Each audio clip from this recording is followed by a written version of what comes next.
네. 아무래도 지난 5월 13일 날 끝난 9일 동안의 단식 투쟁, 예. 드루킹 특검을 간철시킨 그러니까, 예. 그 단식 투쟁이 제일 기억이 남죠. 예. 국정조사나 특검 한번 잘못 그러니까, 받아들이면 예. 낭패가 되죠. 예. 최순실 청문회 국정조사를 통해서도 발표됐습니다. 네. 그만큼 또 관철하기가 어려운 게 특검이나 예. 국정조사입니다. 저는 이제 저 임기 중에 네. 특검, 드루킹 특검, 네. 그리고 고용세습 채용비리 국정조사, 네. 또 지난번 그 경사 문건 네. 유출 관련한 국방위 청문회, 네. 이게 이 세 가지를 다 네. 이뤄냈습니다. 예. 그거는 저 임기 중에 그래도 가장 보람된 일입니다. 물론 정부 여당이나 또 청와대 입장에서는 불편한 내용이지만 예. 저는 협상은 절대 일방적이어서는 안 된다고. 예. 그래서 야당으로서 여당을 압박해서 예. 특검이든 청문회든 또 국정조사든 이끌어내고 나면 예. 또 야당으로서 국정 운영을 뒷받침해야 될 법안이나 예. 예산, 청문회, 인사청문회 이런 걸 또 일정 부분 또 같이 책임을 져줘야 되는 것이죠. 그러니까 특히 지금 민주당 홍영표 대표하고는 이제 뭐 오랫동안 예. 싸운 그런 신뢰가 있는 것이죠. 예. 싸울 때는 격하게 싸우지만은 또 어렵게 합의한 내용에 대해서는 반드시 뭐 지켜내는 그런 뭐 신뢰, 뭐 그런 게 어떻게 보면 이게 협상에 뭐 그래도 뭐 예상을 깨고 합의를 이끌어내는 그런 힘이 되는 거죠. 뭐 그런 것도 있지만은 저는 또 야당으로서 우리의 목적만 관철시키고 나서 뭐 안면 몰수해 버리는 그런 걸 안 합니다. 저 어제 분명히 고용세습 국정조사를 이끌어내므로써 야당으로서는 뭐 큰 목적을 하나 달성을 했죠. 네. 그렇지만은 이제 집권당은 또 국정을 뒷받침해야 되는 그런 어려운 애로가 있지 않습니까? 그래서 이제 바로 이 인터뷰 바로 전에도 지난 11월 5일 청와대에서 합의한 여야정 상설 협의체 12가지 합의 내용이 이제 바로 민생과 경제 그리고 뭐 여러 가지 사회계획에 이런 중요한 해란들을 다 좀 열거해 놨는데 그 실천을 오늘 정책위 이장 수석 부대표 실무 협의단을 이제 구성해서 매일매일 법안을 심의하고 또 예산에 반영할 거는 하고 그래서 12월 7일 정기국회를 목표로 이렇게 법안 신사를 박차를 가하는 조금 전에 합의를 또 하고 왔어요. 이거는 아마 헌정 역사상 또 처음입니다.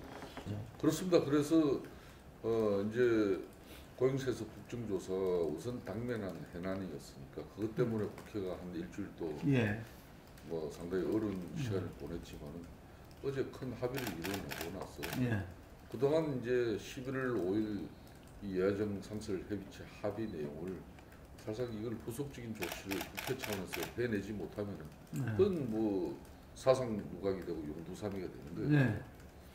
그렇지만 이제 올 바로 이렇게 정책위장 수석부대표 실무 협상팀을 가동시키고 앞으로 16개 상임위를 내일 민주당도 요청하고 우리도 요청해서 뭐 이런 합의 정신을 상임위까지 반영하면서 법안 심사를 박차를 가하는 것은 상당히 이거는 올바른 방향이라고 봅니다.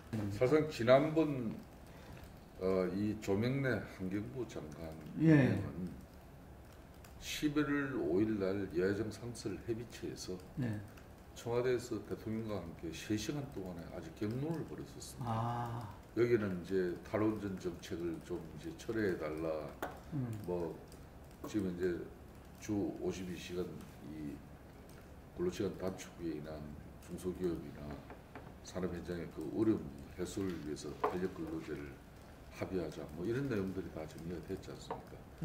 그때 하면서 중요한 쟁점 중에 하나가 대통령이 장관이든 대법관이든 헌재 재판관이든 대통령이 임명하는 이런 인사권자로서 내정을 하고 국회에서는 청문회를 통해서 인사검증을 하는 것인데 그동안 이 국회에서 국민을 대표해가지고 청문회를 이렇게 실시해가지고 청문경과 보고서가 채택되지 않았는데도 불구하고 그냥 국회에서 청문회 절차는 요식적인 행위로 그냥 치부해버리고 대통령이 계속 임명을 강행했단 말입니다. 그래서 그 문제를 짚어내고 제도 개선을 하기로 합의까지 됐는데 불과 5일 이후에 이 바로 조명래 환경부 장관을 임명했어요. 이 조명래 장관도 환경부 장관으로서 그렇게 문재인 대통령께서 제시한 7대 인사원칙에 많이 배제되는 내용이 다 많았어요. 부적격자죠. 그래서 국회 한노위 청문경과 보고서가 채택 안 됐는데 대통령이 임명을 강행해서 이거는 한마디로 협치하자고 여야정 상설 협의체 판 만들어 놓고 이거는 결론 대통령이 걷어찬 결과다. 국회로서는 그냥 있을 수 없는 것이죠. 그래서 이제 국회가 파행되기 시작한 겁니다. 그래서 이제 비록 대통령께서 책임 어린 뭐 사과는 없었지만은 국회의장과 그런 민주당에서 지도부가 앞으로 인사청문 제도 개선을 통해서 이걸 개선해 나가는 방향으로 좀 입장을 보이길래 고용세습 채용비리 국조수임하고 국회를 정상하게 된 것이고 박근혜 대통령, 박근혜 전 정부가 4년 6개월 동안에 많은 뭐 인사 내정을 하고 국회 청문회를 실시해달라고 요청을 해서 청문회 이후에 인사경과 보고서가 채택 안 되고 4년 6개월 동안 임명한 장관이 그 임명한 장관이 내지는 뭐 재판관 이런 게 9명밖에 안 돼요. 근데 문재인 정부는 1년 6개월밖에 안 됐는데 무려 10건이에요, 10건. 그만큼 뭐 국회를 좀 경시했죠. 국회를 무시하고 국회를 패싱하고 이걸 그냥 두고 갈 수는 없었던 것이죠. 제가 아까 서두에 말씀드렸습니다만 우리가 고용세습 국정조사는 지금 많은 100만이 넘는 장기 실업자, 청년 실업직자들 이런 걸 감안했을 때 얼마나 이 일자리 채용 과정이 투명하고 또 비정규직의 정규직 전환 과정이 얼마나 공정하게 이루어져야 되는 건지 이 국민적 분노예요. 이걸 우리가 이제 이번에 국정조사를 합의를 했습니다만 합의한 이후에 제가 아까도 얘기했다시피 이 국회 예산 처리와 또 입법 이 합의를 위해서 바로 저는 이 수석 부대표 정책위장 이 협의체를 가동시키는 것은 그러니까 반대말을 반대를 위한 게 아니라는 걸 여실없이 보여주는 거죠. 저는 대통령이 계속해서 국회 청문회 경과 보고서 채택되지 않은 인사들에 대해서 임명을 강행했어요. 그러면 국회 청문회를 무시할 거면은 조국 민정수석이 인사검증을 철저하게 해야 됩니다. 자신들이 정한 7대 인사 배제 원칙에 걸맞게 그게 걸리는 부적격자는 걸러내야죠. 그거 걸러내지 않고 계속 인사를 강행한 사람이 그게 조국 민정수석이에요. 그것은 책임져야 되는 것이죠.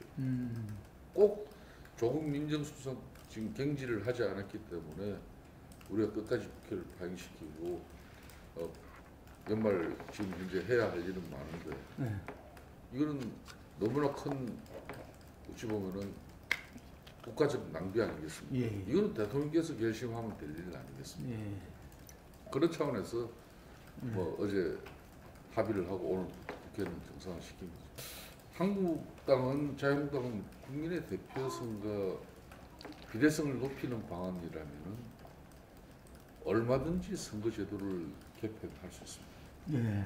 저는 이런 입장을 작년 12월 원내대표 당선된 이후에 일관되게 유지하고 있죠. 그렇죠. 또 지난번 교섭단체 대표 연설에서도 분명히 했거든요. 오히려 선거제도 개편에 소극적인 것은 거대 여당인 민주당입니다. 나중에 이게 협상이 교착 상태에 빠질 때 누구 때문에 이게 진척이 되지 않았는지 잘 지켜보시면 알아요. 어제도 국회 정상화하면서 문희상 국회의장 중재로 5당 원내대표가 다 모여서 최종적으로 6개까지 합의를 하고 정상화시켰지 않습니까? 네. 그러니까 군소정당들, 비교섭단체, 그러니까 물론 바른미래당을 포함한 민평당, 정의당까지 이 세 정당이 어제 합의문의 7번 항에 연말까지 선거제도 개편을 처리하도록 최대한 노력한다. 이런 정도라도 좀 넣어달라고 강력한 요청이 있었습니다만 그걸 최종적으로 수용하지 못한 부분이 바로 민주당입니다. 아, 민주당이. 네, 물론 집권당으로서 여러 가지 책임감에 그럼 우리 대표님은 동의했습니까? 저는 동의를 했습니다. 아, 언론에는 안 나왔네요, 그 부분이. 그 부분은 아직까지 언론 전혀 안 했습니다. 뭐 물론 저희 자유한국당이 기존 또 이제 야3당들과 뜻을 같이 하면은 상당히 집권당 민주당에 큰 압박수에 관여했죠. 그렇지만은 유독 이 정계특위에서 선거제 개편은 저는 합의가 이루어지지 않으면 안 되는 게 또 이겁니다. 그렇기 때문에 아무리 우리가 뭐 사실 정의당 같은 경우도 언제 뭐 자유한국당이랑 이렇게 연대하고 공조하는 일은 전혀 없지 않습니까? 그렇더라도 이 선거제 개편만은 뭐 상당히 그분들이 절실하게 저희들의 협조를 바라요. 저는 일정 부분 그게 도움을 했고, 그렇지만은 민주당이 이걸 끝까지 수용하지 않으면 안 되는. 또 자유한국당이 끝까지 이 입장을 또 반대해도 안 되는. 뭐 그게 이제 선거제 개편. 그럼 자유한국당 지금 입장은 뭡니까? 저는 앞으로 이제 협상 과정에서 저는 이게 자유한국당 입장만 명확하게 해가지고 정계특위 논의에 던져버리면 사실 합의가 잘 안 됩니다. 그래서 다른 뭐 이런 입법이나 뭐 정책 예산 관련한 뭐 그런 여러 가지 입장은 명확해야 되지만 이 선거구제 개편 논의는 합의를 위한다. 합의를 해야 되니까. 상대 그러니까 마음을 읽고 상대방의 입장을 이해하면서 이게 좁혀 나가야 합의가 되는 게 이 선거제 개편이에요. 그러니까 절대적인 당 논의라는 게 지금 사실상実施되지 않고 있습니다. 아마 뭐 그 부분이 이해찬 민주당 당대표의 입장도 그렇고 특히 이제 민주당 입장에서는 지금 이제 현재 소선구제에 많은 지금 이제 성과를 내고 있으니까 그런 판단이 좀 쉽지 않은 여러 가지 상황. 그러니까 지금 노동운동 관점에서도 끊임없이 뭐 이 사회적 약자로서 근로조건을 개선시켜 나가자는 그런 노동운동 본질은 맞습니다. 그렇지만은 우리 기업이 경쟁력을 잃어버리고 이 이제 근로조건을 개선하는 게 이제 근로시간 단축인데 이 근로시간 단축 이후에 기업들의 애로와 고충이 날이 커져가지고 기업이 어려워지고 있지 않습니까? 그렇다면은 이제 노동운동도 좀 유연한 자세와 태도가 필요한 것이죠. 지금 우리 사회에서 누가 기득권 집단이고 또 사회적 강자인지 점점 분명해지고 있어요. 노동시장 머리 꼭대기에서 본인들 몫을 이렇게 독식하면서 지금 이대로만 문을 내치는 게 기득권 집단이 아닙니다.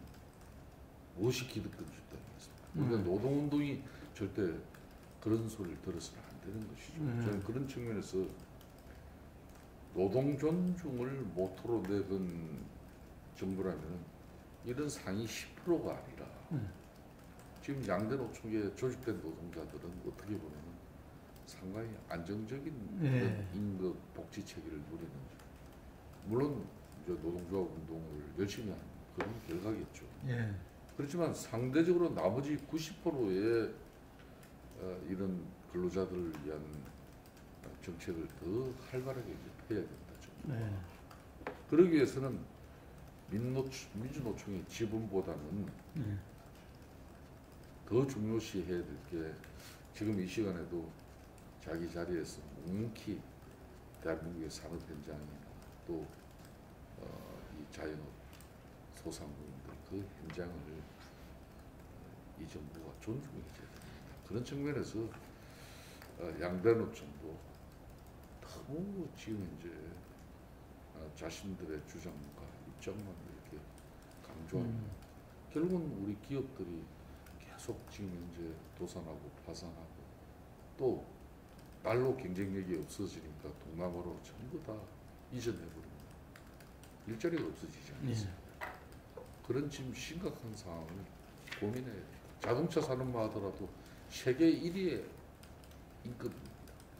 일본보다도 더 높아요.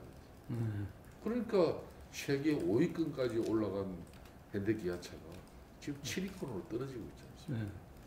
그러니까 상당히 심각한 상황. 저희들은 저도 뭐 한 25년 가까이 노동동을 한 사람입니다만 이 노동계획이 지금 절실해집니다. 그러니까 이 노동계획이 만일 이루어지지 않으면 지금 대한민국은 문재인 정부에서의 사실상 노동계획은 쉽지 않을 거로 보고 있습니다만 그렇지만 이걸 문재인 대통령이 결단하고 결심해내지 못하면 만일 노동계획을 하지 못한다면 지금 일간에 지금 제2의 IMF가 올 수 있다는 그런 우려까지 나오고 있는 거 아니겠습니까? 지금 이 상황 심각하게 봐야 됩니다. 노동계획이 사회 안전망이 진짜 촘촘하게 완벽하게 구현되는 사회 안전망은 없습니다. 사실. 그렇지만 대한민국은 가장 짧은 시간 내에 그래도 사회 안전망을 그래도 구축해낸 그런 대단한 나라예요. 외국에서도 놀랍니다. 사실상 대한민국은 한 6.25 전쟁 때문에 60년 만에 폐허 속에서 세계 10위권의 경제 대국되면서 그래도 사회 안전망을 나름대로 촘촘하게 꾸렸습니다. 그리고 의료보험 제도 같은 경우는 미국보다도 더 좋습니다. 그런 사회 안전망 체제에서 물론 더 보완하고 더 이제 촘촘하게 이렇게 정부가 뒷받침을 해야 되겠지만 그렇다고 해서 이 경직된 지금 이제 노동구조, 특히 이중적인 노동구조, 이거는 상당히 위험합니다. 그러니까 상위 10%의 그냥 대기업 정규직 중심의 안정된 그런 정규직 중심의 일자리와 나머지 90%는 중소기업 또 영시한 이런 소상공인 자영업 형태의 지금 이 노동구조 위험한 상태죠. 그러기 위해서는 지금 이제 노동개혁을 통해서 경직된 노동시장의 그런 문제를 좀 유연하게 바꿔야 되는 현실입니다. 아마 역대 정권 들어서 문재인 정권처럼 친노동 정부 어디 있겠습니까? 이 친노동 정부로서 어떻게 보면 반기업 반시장적인 정책을 가지고 그래서 지금 경제가 어려워졌다는 그런 진단이 많지 않습니까? 그런 지금 이제 문제 제기 속에서도 문재인 정권은 누가 뭐라 그래도 친노동자 정부라고 이게 아직까지 부정해서는 안 될 거예요. 근데 이런 상황에서는 그래서 민주노총 같은 이런 노동단체에서 한국노총도 마찬가지입니다만 이런 때 사회적 대타협이 필요합니다. 꼭 IMF나 이런 게 와야 우리가 사회적 대타협을 합니까? 그때 이제 뭐였습니까? 그때 우리가 이제 흔히 말하는 노동위원회 그때 뭐 이런 해고 제도라든지 파견 근로제 그런 게 그때 다 들어오거든요. 이제는 우리가 그때 얼마나 아팠습니까? 그래서 너무 많이 이렇게 가지고 경직된 내 자신의 일자리 이런 방식보다는 좀 이렇게 나눌 수 있고 노동 구조가 이렇게 양극화로 완전히 고착화되는 걸 민주노총이나 한국노총이 이걸 풀어야 돼요. 그러려면 경제사회 노사정위원회에서 사회적 대타협을 보는 게 너무나 좋은 것이죠. 저희 자유한국당도 그것만은 이 정부 도와서 적극적으로 적극 좋겠다. 상당히 이 부분이 암울한 부분. 그러니까 무슨 일이 안 될 때는 왜 사람을 바꿉니까? 사람을 바꿀 때는 기존에 하던 방식이나 바꾸겠다고 해야 돼요. 또 그런 인식을 생각을 바꾸자는 거 아닙니까? 그러기 위해서 사람을 바꾸는 건데. 근데 소득주도 성장 정책은 그대로 유지한다 그러면은 사람 바꾼 그 이유가 없는 것이죠. 저는 문재인 대통령께서 그 판단은 좀 적절치 않다고 봐요. 그렇기 때문에 전쟁의 표 속에서 사실상 저희들이 자유한국당이 정당 이 70년 헌정 역사 속에서 한 60년 정도가 이제 뭐 제대로 헌정이 이루어졌다면 그 중에 50년을 저희들이 집권을 했습니다. 저희들이 시대적인 또 뭐 이런 변화에 뒤따라가지 못하는 그런 오류나 실기도 많이 해가지고 지금은 야당이지만 그래도 경제 정책 하나만은 성장 정책 위주로 일관성 있게 유지해가지고 왔습니다. 그 결과가 세계 10권의 경제 대국이 된 거예요. 그게 문재인 정권 입장에서도 이런 성과를 바탕으로 새롭게 도약하는 측면으로서 이런 경제 정책 기조를 이제 유지 발전해야 되는 것이지. 지금까지의 성장 정책 그 자체를 부정해 버리면 안 되는 거예요. 그걸 인정하면서 문재인 정부는 더 좋은 정책으로서 이렇게 경제 성장과 함께 일정 부분 사회성을 강화하는 이런 분배 정책도 밸런스가 균형이 맞아야 되는 것인데, 그러니까 지금은 지금까지의 성장 정책 자체를 바꾸겠다는 거죠. 그걸 잘못됐다고 인식하고 그걸 부정하면서 소득주도 성장 정책을 들고 나온 것이죠. 이거는 지금 현재 상당히 위험해졌고 되려 그 실험적인 정책들 때문에 지금 현재 우리가 얼마나 많은 실업자가 이렇게 자기 실업자가 양산되고 있고 청년 일자리가 이렇게 IMF 수준 이하보다 더 떨어지고 있지 않습니까? 이거는 더 이상 대한민국 경제가 이렇게 가서는 안 된다는 걸 이미 문재인 대통령의 소득주도 성장 정책에 이미 성패가 이거는 판가름이 난 거예요. 그렇다면은 빨리 정책을 바꿔놔야죠. 그래서 며칠 전에 자유한국당 아이노믹스입니다. 즉 이 아이노믹스는 국민 개인이 자유와 자율의 기반 위에서 또 새로운 생각, 그러니까 아이디어 그리고 창조 그리고 핵심을 주도하는 그런 경제를 제안했습니다. 그러니까 지금 자꾸 국가 재정 가지고 나빠진 경제도 국민의 헬스에 국가 재정 가지고 경제도 뭐 좋게 할 수 있다고. 일자리도 국가 재정 가지고 뭐 공무원 숫자 늘리고 또 공기업, 공공기관, 지방 공기업에 비정규직, 정규직 전환하면서 이렇게 일자리 만들어 가고 있다. 이렇게 정부는 자랑하지만 이게 얼마나 위험한 겁니까? 일자리는 절대 정부가 만드는 게 아닙니다. 일자리는 기업에서 만들어지는 거죠. 기업이 경제활동을 잘 할 수 있게끔 규제를 없애주는 것이고 또 투자를 촉진할 수 있는 그런 이런 정치 사회적인 여건을 만들어주는 게 대통령이 할 일이지. 자꾸 국민들 세금 때로는 국가가 지금 이제 채무 빚이 늘어나면서까지 국가 재정으로 일자리 만들어주고 또 복지 다 하겠다고 그러고 이러면 대한민국은 어떻게 되겠습니까? 금방 망하죠. 우리 당은 평화 반대 세력이 결코 아닙니다. 문재인 정권과 이제 민주당 뭐 심지어 정의당까지 나서가지고 우리는 평화를 반대하는 세력인 것처럼 호도를 낸 것이죠. 호도했다. 누구보다도 한반도 평화 정책을 기원하는 정당입니다. 다만 그런 기원도 철저한 현실 인식에서 이걸 기반해야 하는 것입니다. 우리가 평화를 기원한다고 해서 꿈만 꾸면 안 되는 거예요. 현실에서 기원이 이루어져야 되는 거예요. 그걸 경직된 시각으로 표현하는 것은 뭐 이렇게 어폐가 있는 것이죠. 지금 이제 문재인 정부 들어서 다양한 남북관계 개선 시도를 하고 있지만 이게 근본적인 평화를 위한 개선인지 안 그렇지 않으면 좀 일시적인 인기 영합적인 남북관계의 무조건 관계 개선인지 이걸 분명히 하자는 거예요. 지금 북한은 이제 핵 보유국으로서 전 세계 평화를 위협하고 있기 때문에 미국을 비롯한 유엔 안보리까지 나서서 북한을 제재 압박해서 겨우 김정은 위원장이 대화의 채널에 나선 거 아닙니까?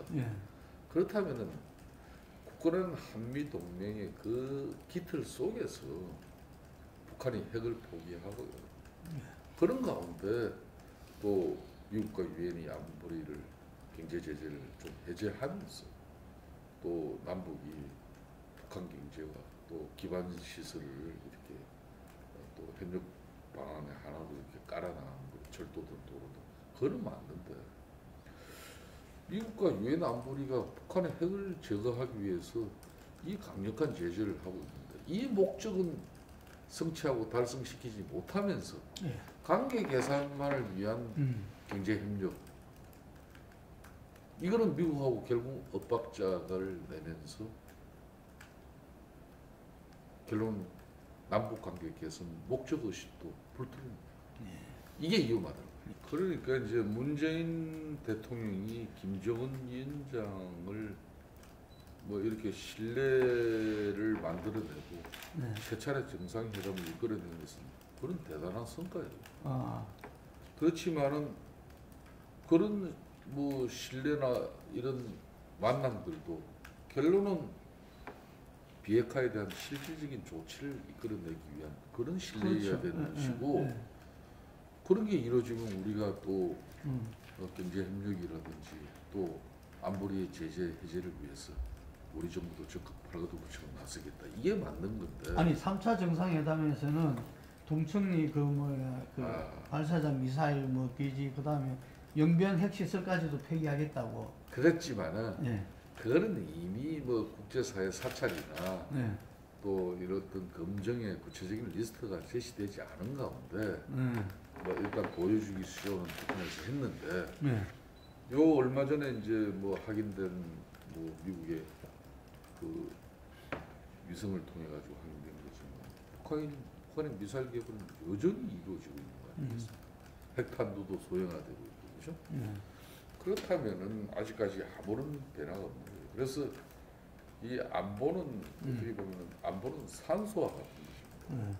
그리고 안보는 공백을 허용해서는 안 되는 것이죠.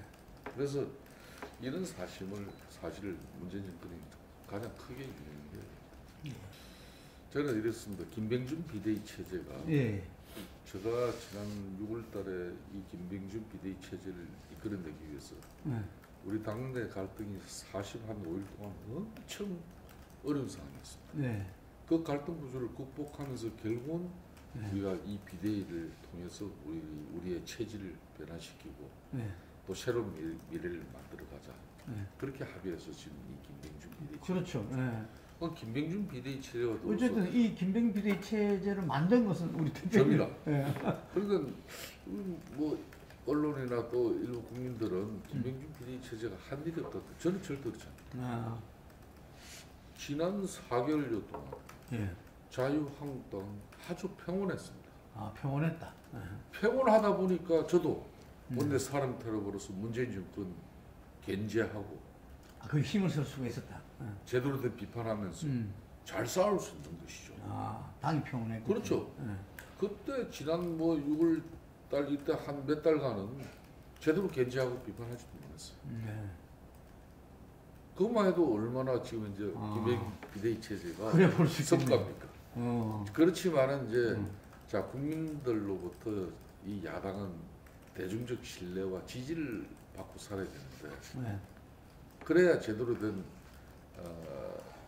청와대와 또 정부를 견제할 수 있는 건데 그러기 위해서는 우리가 이제 우리의 지금 아픈 상처를 계속 남들에게 숨기고 일시적으로 가린다고 될 일은 아니죠. 이제 이 절차를 지금 김병준 비대위가 이제 박차를 가고 있는 거예요.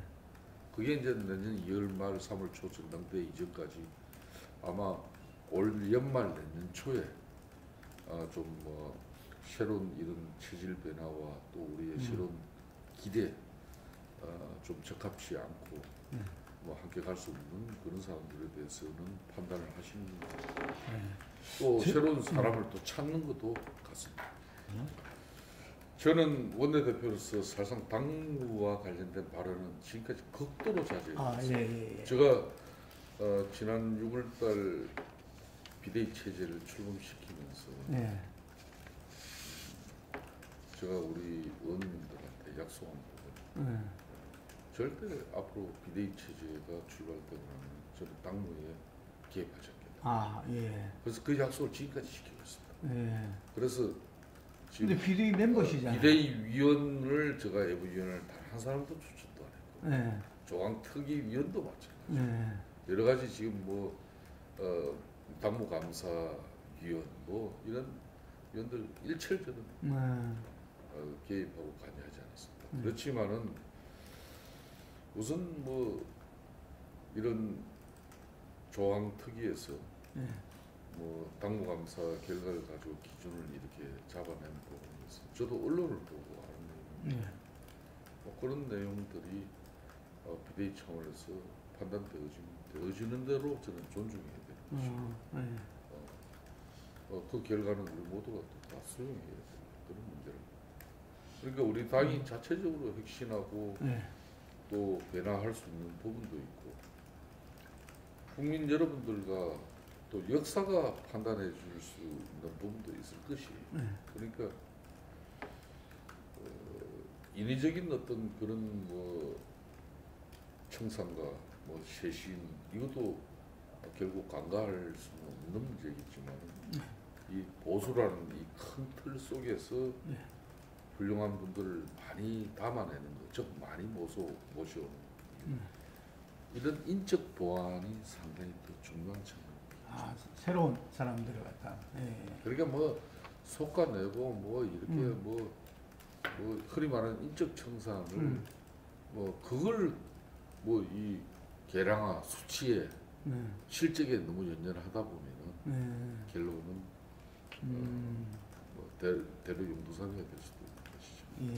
지적도 있어요. 전혀 그렇지 않습니다. 어떻게 보십니까? 민주당이 종북 프레임에 갇혀가지고 한동안 오랫동안 고생했어요. 그렇죠.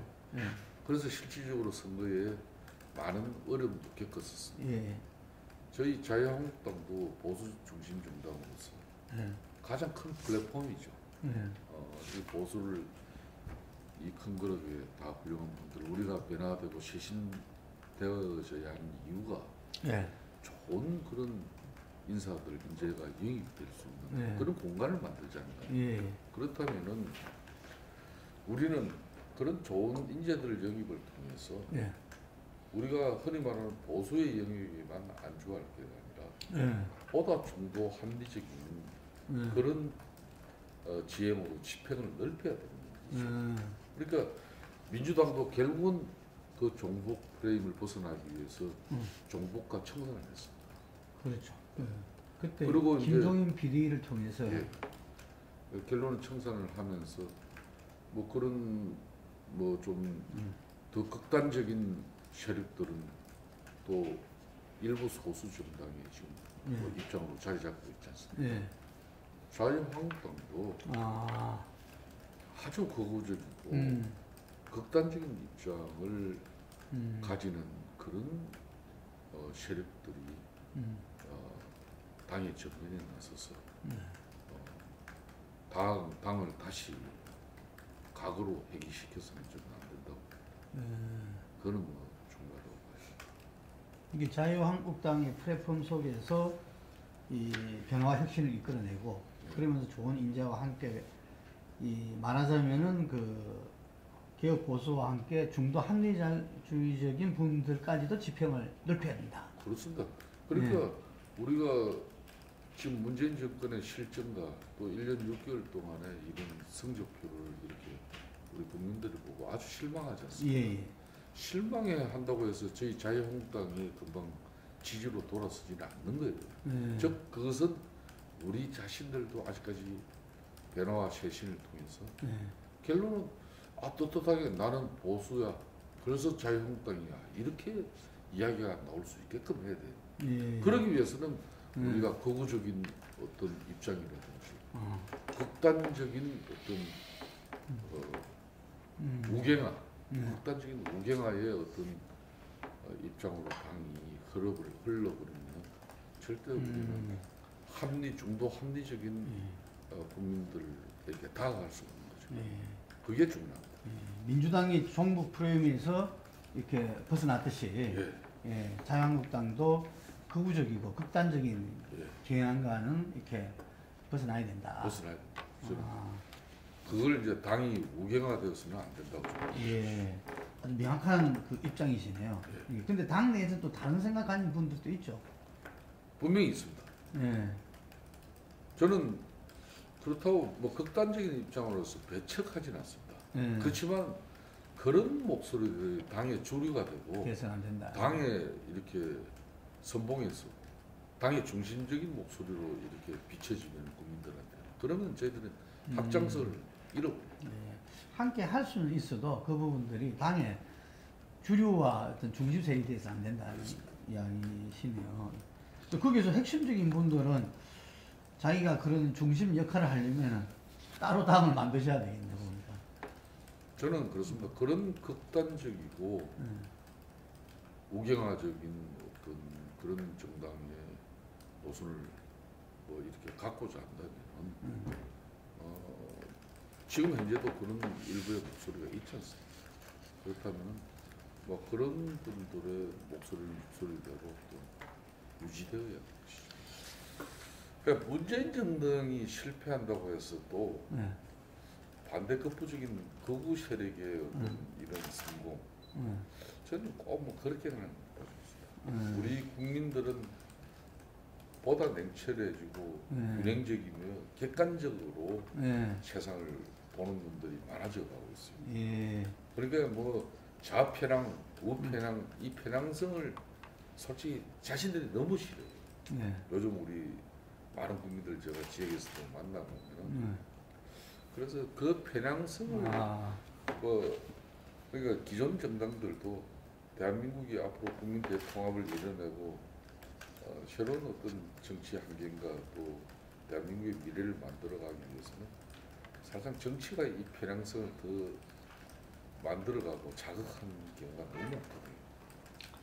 다당제 하려면은 문재인 대통령이 제가 몇 번 청와대 회동을 이리 보면서 보면 상당히 이 다당제의 생각을 많이 가지고 있어요. 교섭도 한 자는 정당도 포함시키고. 그렇습니다. 뭐 정의당 이런 사실상 엄격히 따지면 5명밖에 안 되는 초미니 정당이지 않습니까? 그래도 그 정의당의 목소리를 상당히 어떤 때는 우리 당의 목소리보다 더 뭐 중시하려고 하는 그런 분위기가 있잖아요. 이런 다당제 하려면은 대통령제도 바꿔야 돼요. 지금 대통령제는 저항적 대통령제거든요. 이 저항적 대통령제는 사실상 양당 구조밖에 안 됩니다. 안 맞네요. 그러니까. 안 맞죠. 전혀 맞지 않는 옷을 보는 희망을 거예요.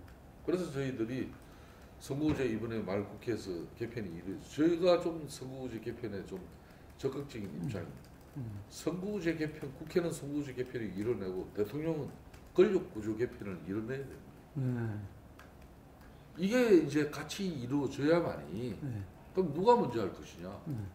제가 대통령이 개헌을 통해서 제왕적 대통령 권한을 좀 이렇게 분산시키면서 뭐 그 개헌이 좀 빨리 갔으면 하는 바람도 있습니다. 지난 3월달에 국회가 한창 개헌 논의하고 있는데 대통령께서 그냥 개헌안을 발의했잖아요.